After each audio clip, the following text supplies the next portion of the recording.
smart are you? Mental athletes, begin. Would you like to be smarter? I feel like increasing my cortical tissue.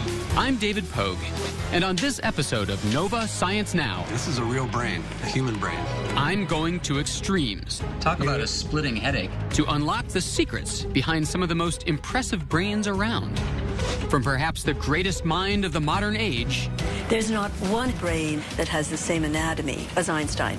To a guy who can remember impossibly long lists of numbers. 418-592-597. Okay, that's highly freaky.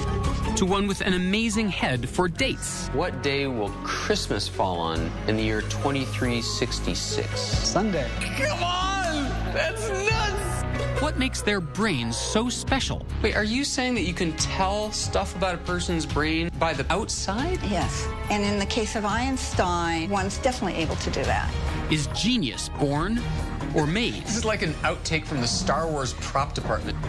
We're diving under the hood. This slice here comes right across the top of his ears. And revealing new evidence of what it means to be smart. We can now evolve the definition of intelligence. And what you can do to improve your brain power. What does this mean? I'm going to find out how smart can we get. Up next on Nova Science Now.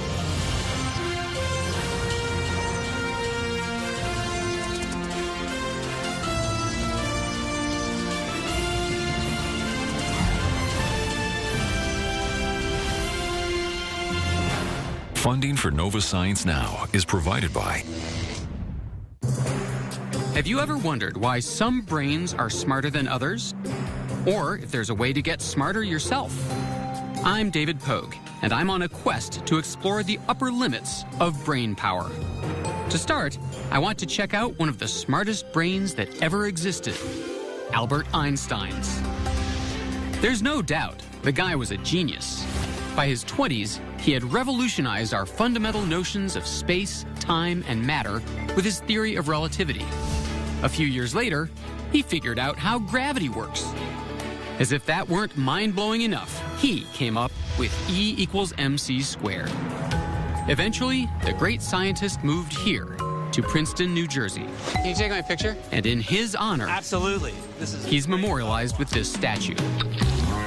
Not only that, there's a shrine dedicated to him in the back of a local clothing store.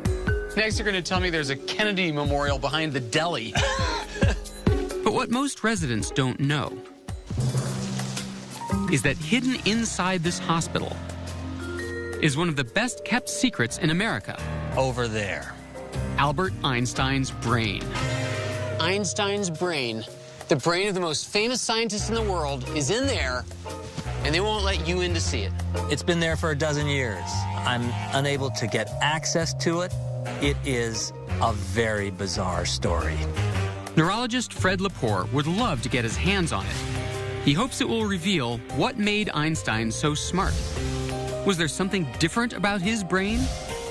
Believe it or not, we still have the chance to find out. Okay, rewind a bit. Einstein dies. Einstein died on April 18th, 1955. Thomas Harvey, the pathologist at the time, is expected to do a routine autopsy. Routine autopsy. But instead, what Thomas Harvey, the doctor performing the autopsy, decides to do is anything but routine. Without consent from Einstein's family, he decides to remove the brain. So the doctor on duty, not his partner, not his brother, took the brain and basically kept it? Yes. And started to study it? Yes. Harvey takes dozens, possibly hundreds of photographs, knowing what's coming up next. Because he's about to take the step you can't turn back from. He begins to dissect it over the next few days into 240 blocks. When you say a block, you mean a little cube of Albert Einstein's brain? Yeah. I can show you some if you care to see. You can get in there? I have pictures. These are the 2 glass cookie jars. We believe they hold about 180 blocks, although they weren't counted. You're talking about blocks of brain? Blocks of brain. Those things that are sort of that yellowish putty color are sections of brain, and each section of brain is surrounded by gauze. If you had all the access you wanted, you would find out, what, that he was a genius? You might find out he has some circuits that are different. Is it standard issue, or did Einstein really have a freakishly different brain? It becomes Thomas Harvey's life mission to find out.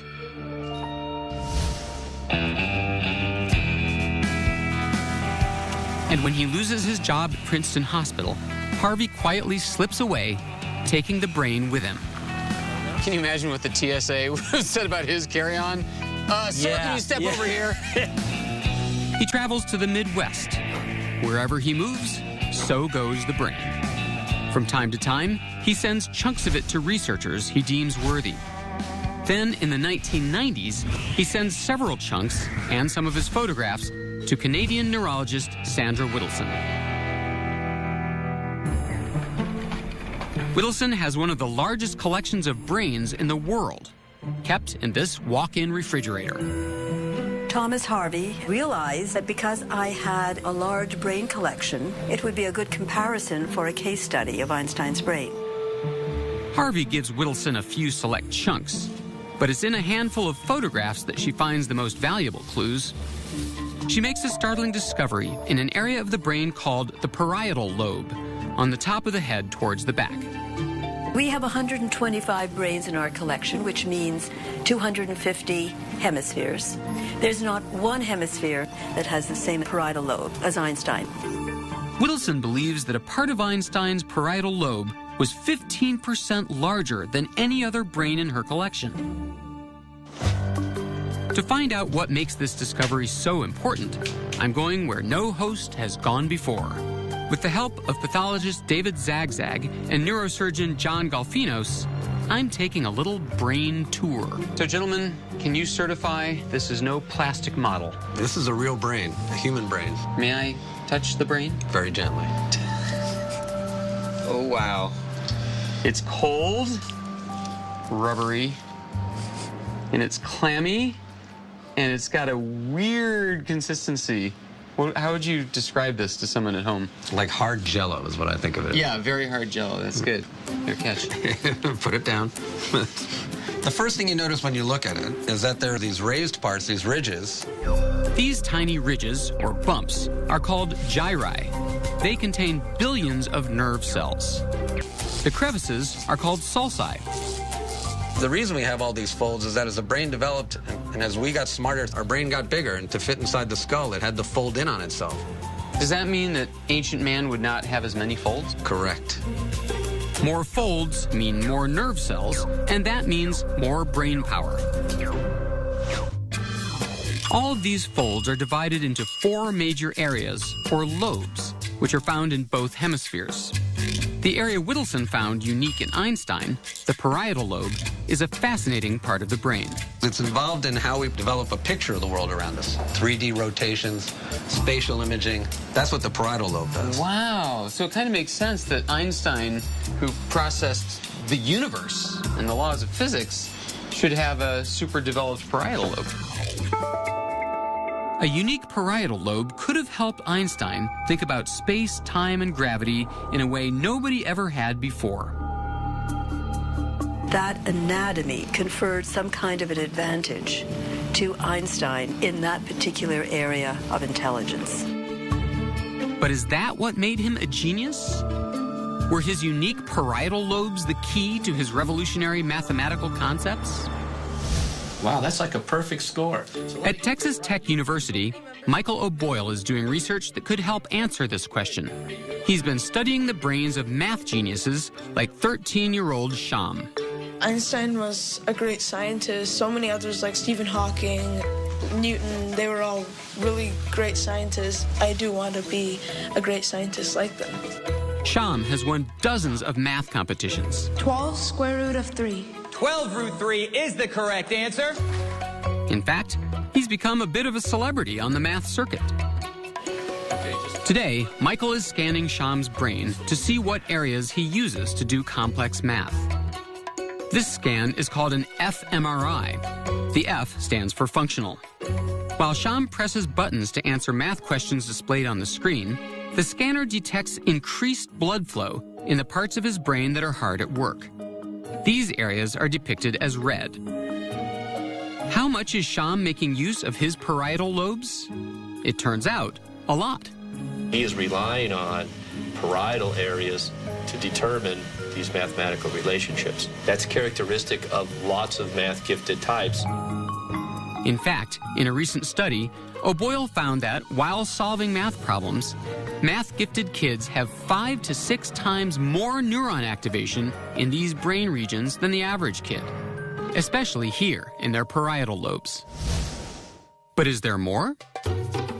My quest to find out takes me to Santa Fe, New Mexico, to learn what anthropologist Dean Falk has discovered in Einstein's brain. Dean is a leading expert in the study of primate brains. Her specialty? Analyzing the meaning of those bumps and folds on the surface.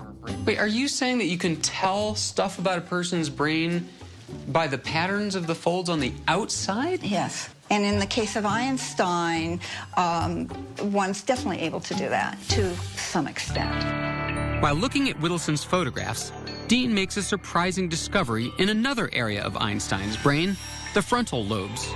Doctors, talk to me about frontal. So these frontal lobes are really involved in almost everything we do, making us who we are. Behaviors, planning, understanding what we're going to do next, staying organized. And they're really what make us human. They're very important, so I was curious to find out exactly what Dean discovered in Einstein's brain. So in looking at these photographs, something jumped out at me. I noticed a particular feature in the frontal lobe on the right. I've got a K on it here. That stands for knob. And would you like to know what part of the brain that controls? Why, yes, I would. Well, it's right in front of, give me your hand. It's this. If you wiggle your fingers. Yeah. You are using this general area. It's the motor cortex for the left hand. So this area here on the back of my right frontal lobe is controlling my left hand. Yes. And in the case of Einstein, it was greatly expanded and formed this knob here. It's a shaded area. And if you'd like to see on the brain, I'll show you where it would be if it were expanded in a human brain. It'd be right about here, but notice this human doesn't have this knob. And it turned out that I've just read this study that talks about that knob and what it means. This study reported that musicians who learn how to play a stringed instrument in childhood develop the same shape in exactly the same place. In fact, when they scanned kids with an MRI before they learned to play a musical instrument, and then again after 15 months of training, they discovered the brain had already changed. So I was surprised to see this in Einstein, and it fit, because in fact, he took violin lessons as a child for years and years and years. Dean does some digging and discovers this. When he was stuck on a physics problem, he would go into his kitchen and pick up the fiddle and play it to relax, and he would suddenly get an answer to a physics problem that he'd been working on. Wow. Einstein is reported to have said, "The theory of relativity occurred to me by intuition, and music was the driving force behind that intuition." Einstein may have been born with extraordinary parietal lobes, but without his love of the violin, would Einstein have become Einstein? Einstein had the experiences in his life which allowed him to put to use a great brain. So both nature and nurture were really important for Einstein. With all this talk about brains, I was dying to find out more about my own. So I had some scans taken that show the surface of my brain and brought them to Dean to analyze. I don't suppose it's too much to ask if I have anything in common with Einstein. Well, very interesting question. Lo and behold, the same studies that show violinists develop a knob on the right side of their brains show that pianists develop something similar on the left. I've been told that you do play piano. Yes. And I want to ask you, have you done this a long time? Did you take, since I was long? a kid. How long? I started when I was 9. In fact, the piano is a big part of my life. I played through college, on Broadway, and I still play today. Well, I'm not surprised because this configuration fits with the findings of the study. I've developed an enlargement right here in my motor cortex on the left side of my brain, just as many other pianists do. So I have reshaped my brain through piano lessons. That is a reasonable hypothesis. But enough about me. Let's get back to Albert. What the heck happened to his brain? Before Thomas Harvey died, he returned those 2 cookie jars containing Einstein's brain here to Princeton Hospital, a stone's throw from Fred Lepore's reach. So far, the hospital has declined Fred's requests for access, but he's determined to keep trying. There's gotta be a way. Midnight heist? I'm open to any suggestions. Ocean's 14?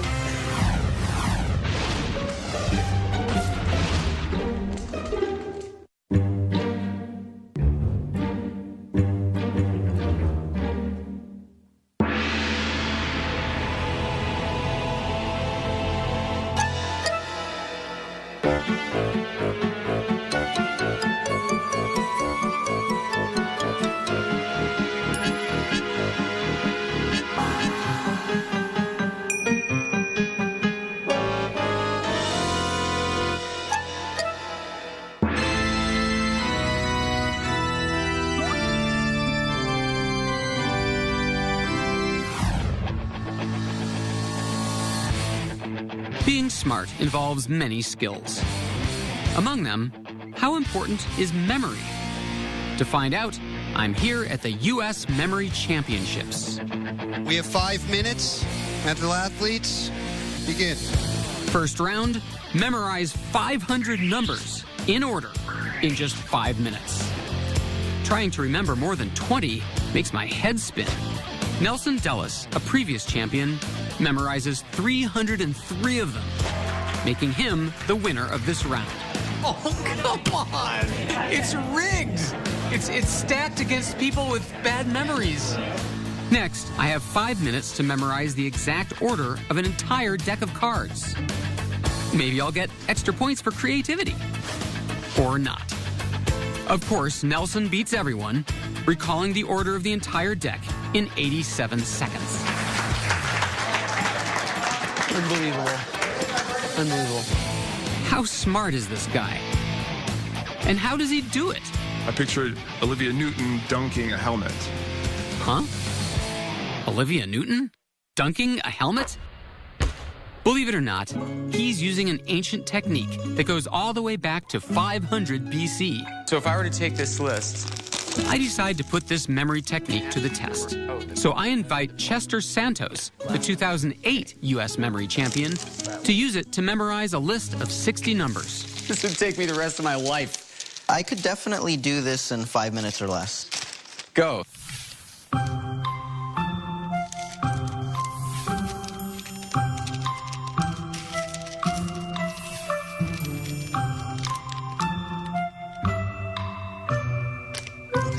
Okay, I'm done. I got it. You're done? I got it, yeah. Just let me know if I make any mistakes, okay? Just let me know if I make you any can mistakes. count on it.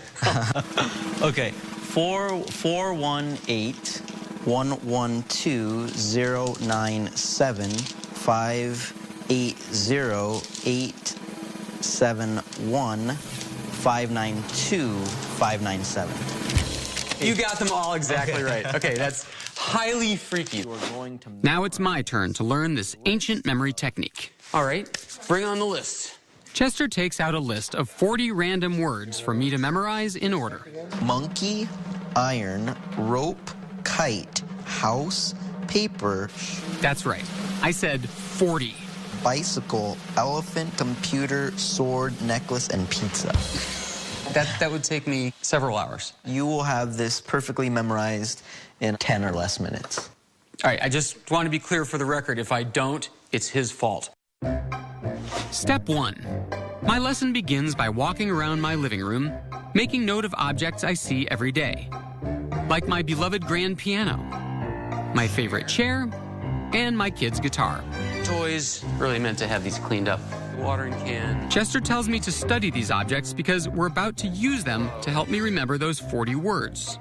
The globe and the pillars. Now it's on to step 2. Imagine that on top of this piano, there is a monkey dancing on that piano. But you don't just see the monkey dancing around, maybe you even hear the monkey making monkey noises as it's dancing. because that's the first word, monkey. So picture that, really imagine that happening. Okay. And this monkey picks up a giant iron. How does this strange technique work? We asked a memory expert to explain. We are visual, we are auditory, we have all these different senses, and the more a single piece of information is locked in through the various senses, the better chance it's retained. So the crazier and more vivid the story, the better. Now, at that chair, see a rope attached to a kite. And the kite's flying around in the air. Just picture that. The guitar is smashing into a house. And you discover that the house is made of paper. Now, all your visuals are very active and there's a lot of motion to them. Is that part of it? Exactly. We tend to remember things more if there was something interesting actually happening rather than just a stagnant object that's just sitting there. So a dancing monkey, a shooting rope, a smashing guitar. Perfect. Further down the list, my tissues are having quite a memorable experience as they get run over by a bicycle with an elephant perched on top. Can you see that? I can. Something's wrong with me. But you will remember this stuff. Yes, I will. You definitely remember that. The time has finally come. I don't have any particular confidence as if this is I have a lot of confidence beyond the in monkey. you. I know I got the monkey. So on the piano, we have monkey and iron. And then next to it was a chair, and that had rope and kite. And then guitar, smashing of a house, paper. Lo and behold, as I mentally traverse the room, the words come pouring out. A river, That's right. rock, That's correct. tree, That's right. cheese. Correct. But then, there's something about the tissues. I'm sure it had something to do with smashing. Some violent. Let's see, the tissues. The tissues were getting run over by... a bicycle You got ridden by it. an elephant. After a close call, I miraculously whizzed through the rest of the list. The necklace and the pizza! Awesome. Great job. That was great. Next year's memory champion, David Pogue. Thank you. Incredible job. I want to know what parts of my brain accomplished this Herculean task. Yeah, so we're not seeing... I asked Dr. Zagzag and Golfinos to show me. So why don't you... Are you kidding me? This is what I call a brain knife. So please. This one's going on the resume. Okay, ready? Right there. Oh, man. Oh. And Wow. I am very happy to inform you that you have made the most symmetrical cut. And the two hippocampi are right here in front of you. Just below the pointer. The hippocampi are toward the middle of the head, just a few inches in from the ears. These tiny structures help store our short-term memories. So that little thing is our memory? Short-term memory, yes, sir. Wow. So what about these people from memory championships? They translate everything into visual metaphors. So if you think about it, they're attaching extra information and using other parts of the brain, the part that processes language, the part that processes images, and that's how they attach them onto the memory and make it a stronger memory by recruiting other parts of the brain to help. Having a good memory is important, but for a brain to be really smart, it has to do even more. Tell me which of these pieces should go here. It has to have the ability to problem solve. Number 4. For over 100 years, we've measured the brain's ability to solve problems with IQ tests, like this. Number 3. Could there be a better way? My quest to find out how a smart brain works takes me to a research center in Albuquerque, New Mexico, where state-of-the-art technology could give us a whole new way to assess intelligence. We now have the opportunity to evolve the definition of intelligence away from just relying on test performance and toward a definition that includes brain physiology that we can measure. How will they do it? Using this strange-looking device, called an MEG scanner, Richard Heyer and Rex Jung are trying to reveal what parts of the brain we use when we're problem-solving. This is like an outtake from the Star Wars prop department. Yes. But instead of impersonating Darth Vader, I'm taking a pop quiz. Questions like the kind you find on an IQ test will appear on this screen. I'm supposed to solve brain teasers like this. As I do, my high-tech helmet picks up what's happening in my brain. The brain is made of billions of nerve cells, and every time one communicates with another, it generates an electrical signal. Those signals give off a magnetic field, which is picked up by my helmet. The result is an animated image of my brain. All these blue and red flashes show, millisecond by millisecond, the areas hard at work. Around 400 milliseconds in is when you see the hippocampus fire up. I'm making good use of the areas I used to memorize those 40 words. But Heyer and Young's research shows I'm also relying heavily on that area so unique in Einstein's brain, the parietal lobe. And I'm also making good use of my frontal lobe, which helps me with planning and decision-making.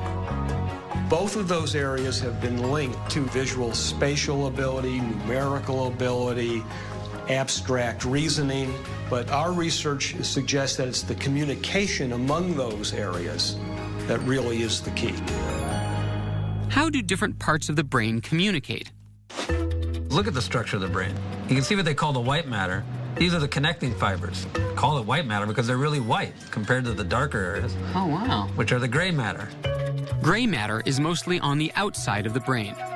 It's filled with billions of nerve cells. Beneath that is white matter. The white matter is made up of long nerve fibers that crisscross the brain, connecting different areas of gray matter to each other.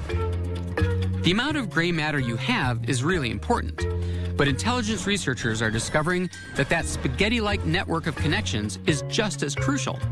That's the next great frontier of the brain, is figuring out every single connection. And how those connections work together. We want to understand not just the areas that light up during intelligence, but also how those areas communicate with each other. Is that the same in every person? We think not. We think there will be differences, and we think those differences will be related to intelligence. Richard Heyer and Rex Jung are just beginning to unravel the secrets to how an intelligent brain works. But until they can solve this mystery, I'd like to know if there's a way you can make your brain smarter. Now, a lot of times we read about ways that you are supposed to help your brain. There's brain food, and they say you should do crossword puzzles as you age to keep your brain fresh. Is there anything that we can do to make ourselves smarter? There could be, and if you come outside with us, we'll show you one thing that we can try. You might be surprised at what the good doctors order. When you guys said that you'd be able to do some experiment demonstrating that you can actually grow your brain, I thought the equipment involved would be a little more expensive than juggling balls. What is this about? Well, there's this very famous study that showed if you juggle over a long period of time, it actually increases the gray matter in a certain region of your brain that subserves juggling.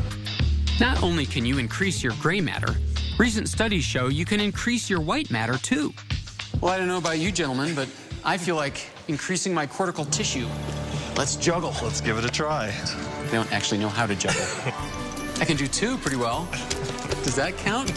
Ladies and gentlemen, you are witnessing for the first time on television the growing of my brain. I can feel it growing. I'm going to look like an alien in 20 minutes. Oh, wow. If you want to know how can you make your brain work better, use it or lose it. And use it to learn new things, like juggling. So remember, learn something new and you too can grow your brain power.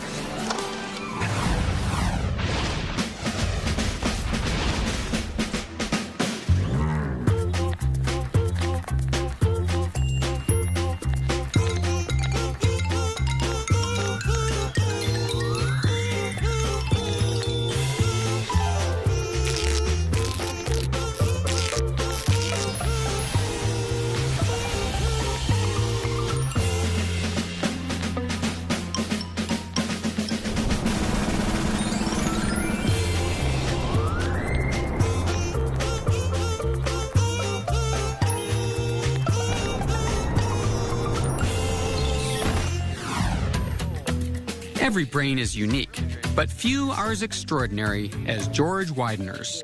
What I experience walking down a city street is completely different from what George experiences. 24-hour active driveway? I don't like that one. George is on the hunt for numbers. When he finds ones he likes, he plays the most amazing game. The 515527. He took out May 1st, year 5527. George has transformed this random number into a calendar date. Wait. So, 5527, like the super future? Yes. Long time from now. What he does next is absolutely amazing. And that is that's a Sunday. Come on. You can actually find a calendar from the year 5527 on the internet, and you'll see that he's right. George is what's known as a calendar calculator. Give him a date, and he'll tell you what day of the week it falls on. All right, so March 9, 1871. What day of the week is that? Looks like a Thursday. Holy cow. It was indeed a Thursday. What day will Christmas fall on in the year 2366? 2366, December 25th. That's seeing a Sunday. Come on! That's nuts! You're right. How does he do it? How does the brain accomplish such extraordinary feats? When I try to calendar calculate, here's what happens. George gives me a date, February 20th, 2002. So you do your thing, and I'll do mine, and we'll see who gets there first. Okay, and mark, get set, go. All right, so 22. I try to figure it out based on instructions I found on the internet. Wait, is this year a leap year? First, I calculate the total number of days between now and the date. I'm getting 3,741 days between. Divide that by 7. Is a Monday. If the remainder is 0, it will be the same day of the week as today. If the remainder is 1, it'll be 1 day earlier. That's Tuesday, Wednesday, Thursday. So I'm going to say February 20th, 2002 was a Thursday. That's interesting how it shifts. Like it's a Wednesday actually, but oops, it shifted because I forgot to account for a leap year. Hold on. Wednesday. Now I'm getting Wednesday, just like you. What? Could you tell me how you did that again? No. Oh, okay. How does George do it? He says he's not doing any math. Instead, he sees numbers line up to form a calendar.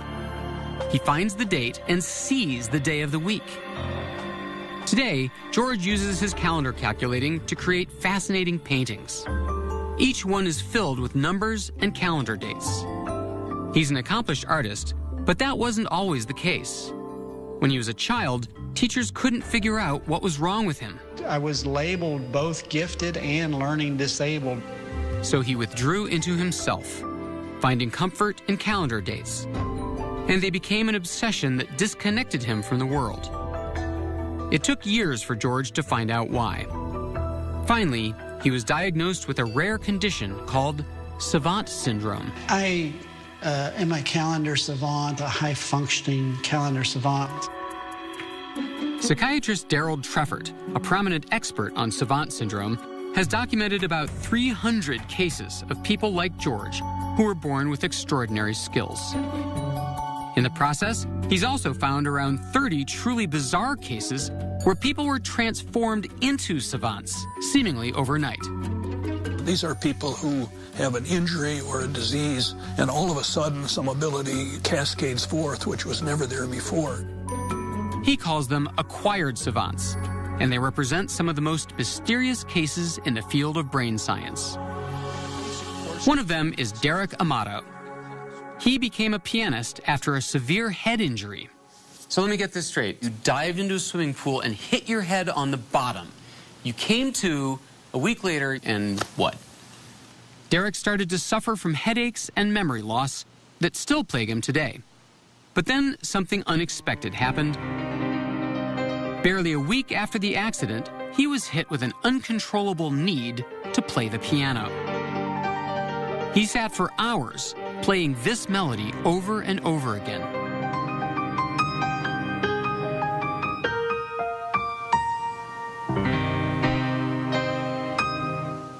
And that's what it was. And you weren't a piano player? No. So what I'd love to know is how you picture and think about music, because when I learn a piece of music, I generally look at the sheet music, and you know, each note is on a line or a space, and it represents one of the keys on the piano, and you know, I learn it that way until I can...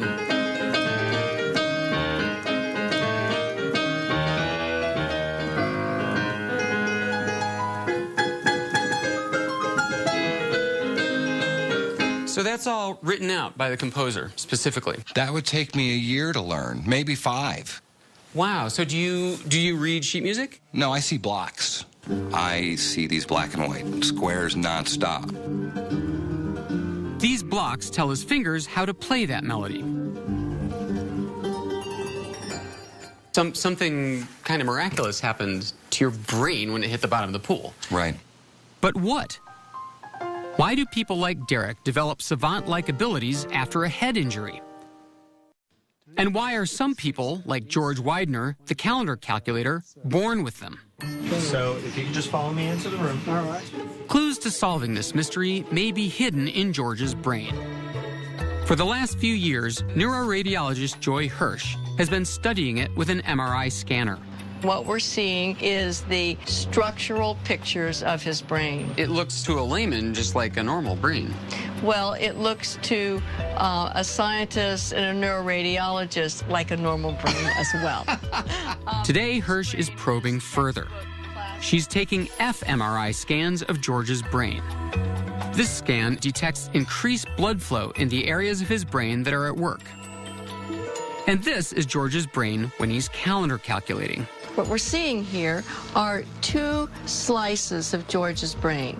So here on George, we could this slice here, so this slice here comes right across just about the top of his ears, and this slice here comes right across the top of his head. Gotcha. Here. And what's really interesting about this is that most of the activity, as you can see by the concentration of the yellow blobs, is on one side of the brain, and that's actually the left side of the brain. What does that tell you? What reaction do you have? Are you like, oh my gosh? Or are you like, just as I theorize? I mean, what?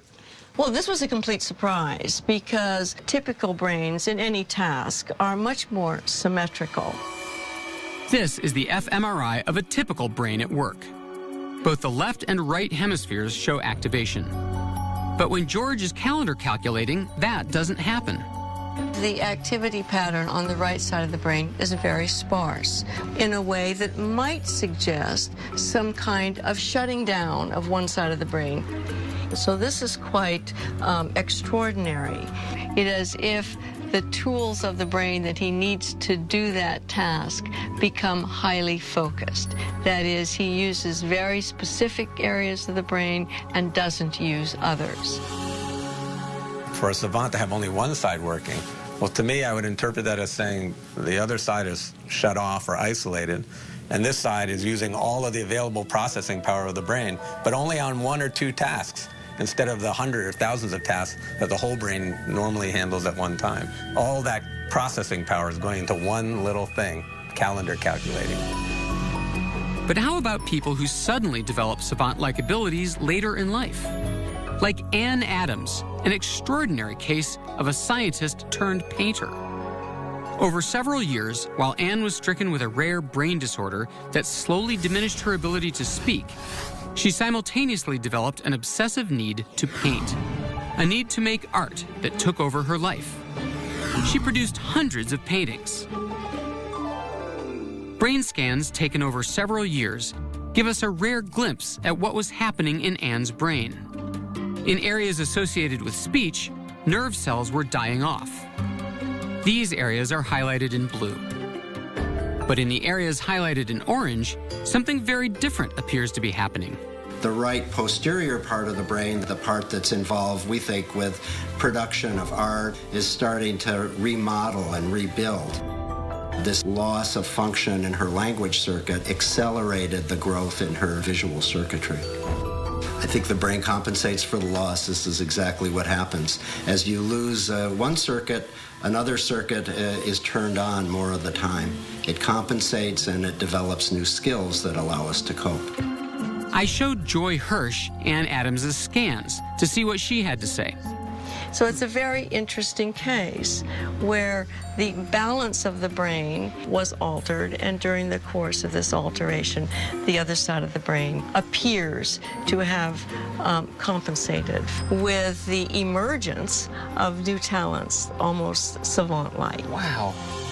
These functional brain scans are helping us decode the mystery of savants like George, and may help us understand how people like Ann Adams and Derek Amato can suddenly acquire remarkable talents. Thank you, man. Beautifully done. Thank you.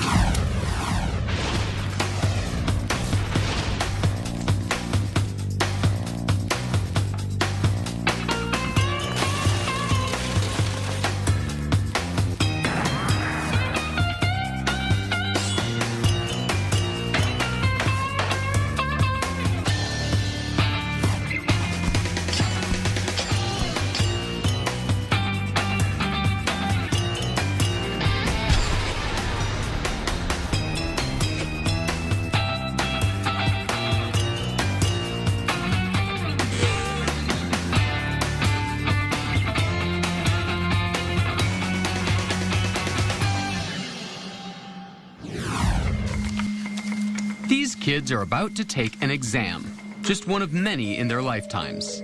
And they're feeling the pressure. It is one of the worst feelings in the world. American students take more than 100 million standardized tests a year. You start to panic. You start doubting yourself. But no matter how smart you are, sometimes even the brightest brains don't perform as they should. My stomach flips, and then I feel really sad. They choke under pressure. I usually freak out. Yeah. And it's not just in the classroom. I think anyone can choke under pressure. We've all seen it happen. From American Idol. Remember everything that I told you. That's ironic. To a spelling bee. I-N-S-I. All the great chokes have something in common. They've all failed to perform up to their best when the pressure is high. Rick Perry in the Republican debates of 2011. And the, what's the third one there? Let's see. And, of course, the sports choke. Like going for a crucial field goal that should be easy and missing.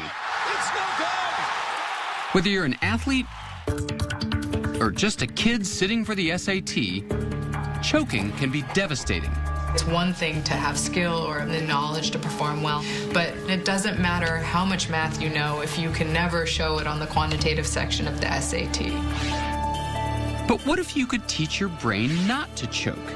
That's the goal of cognitive scientist Sion Beilock. Sion is figuring out how to train your brain to perform at its best even when the heat is on. Sion learned about choking the hard way. Soccer, I think, was my one really true passion. My name is Sion Beilock, and I'm a soccer goalkeeper. At 16, she was a star goalie in the Olympic Development Program. Then, one day, a national coach came to see her play. I knew he was there, and I knew that this might be my one shot. An offensive player came down the right side of the field and took a shot at the near post, which is the post you're supposed to be able to save the ball from. And it went right under my arm and in the goal.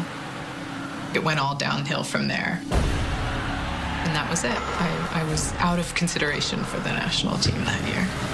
You know, I had that one shot, and I failed. It was a crushing blow. I just felt totally defeated. All the hard work I'd put into getting to the place that I was getting had just vanished in the blink of an eye. It was the middle of the game, and I wanted to walk off the field. So yeah, I choked. Soon after, Sion walked away from soccer. But when she went to college, she was determined to find out what had happened inside her brain on that fateful day.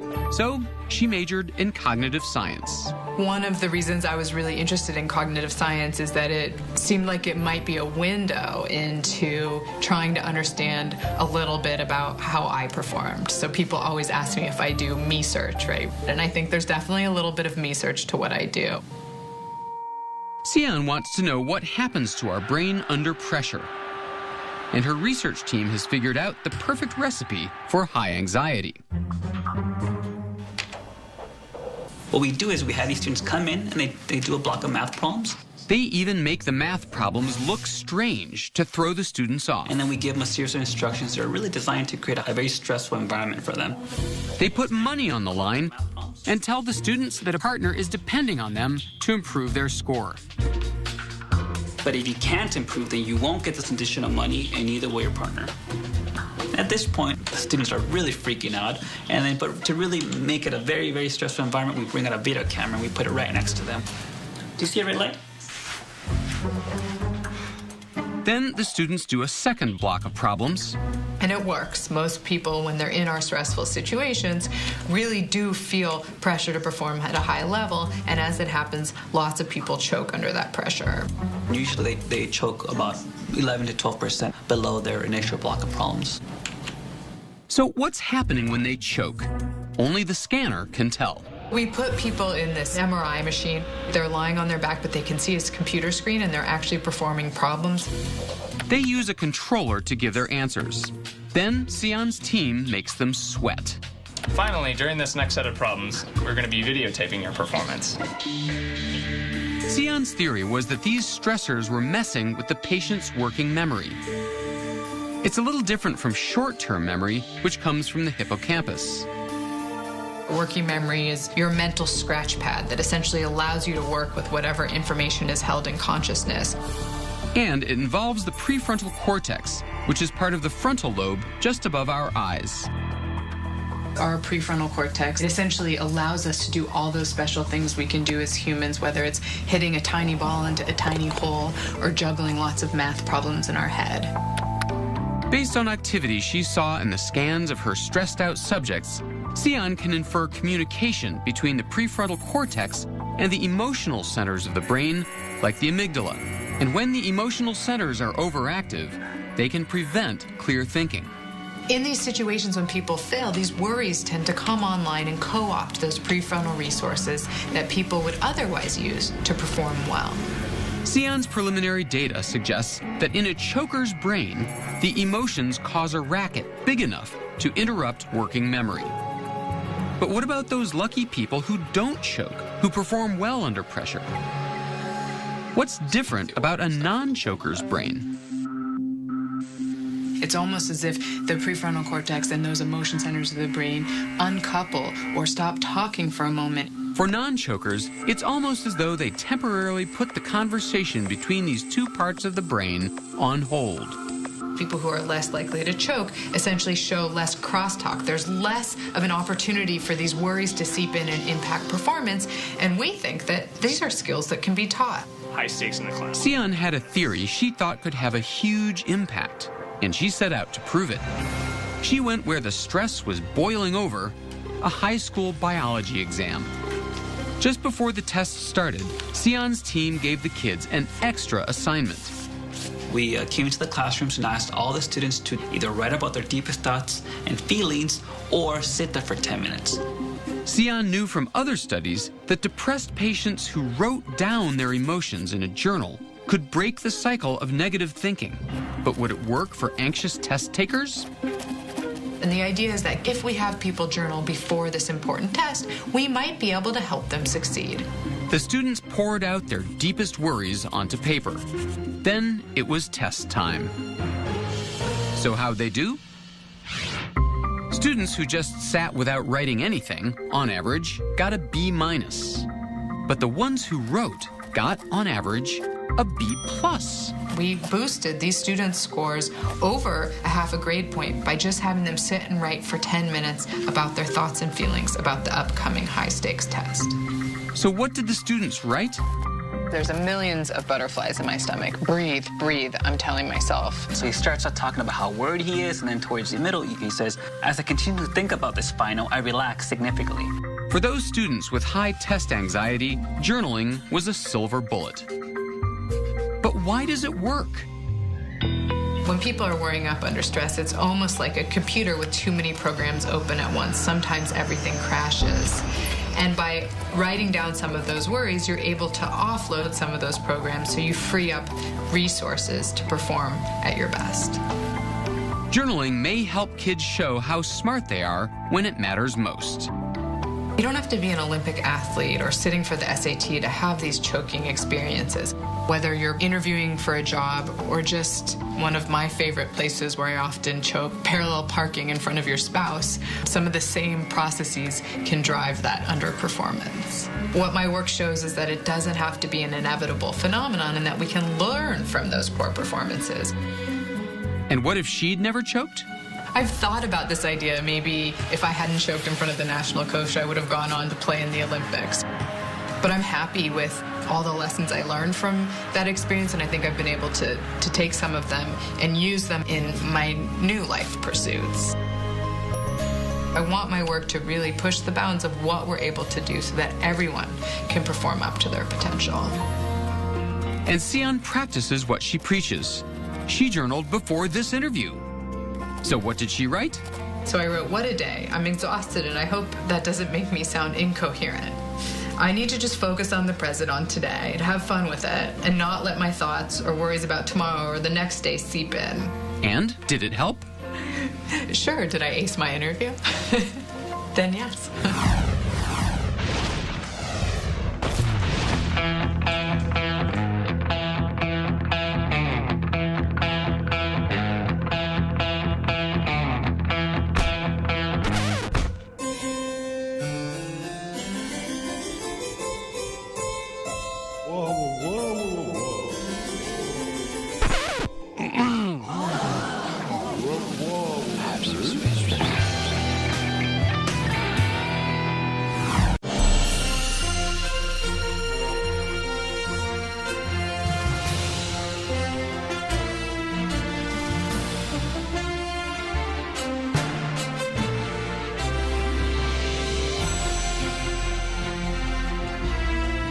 This Nova Science Now program is available on DVD. To order, visit shoppbs.org or call 1-800-PLAY-PBS. Nova is also available for download on iTunes.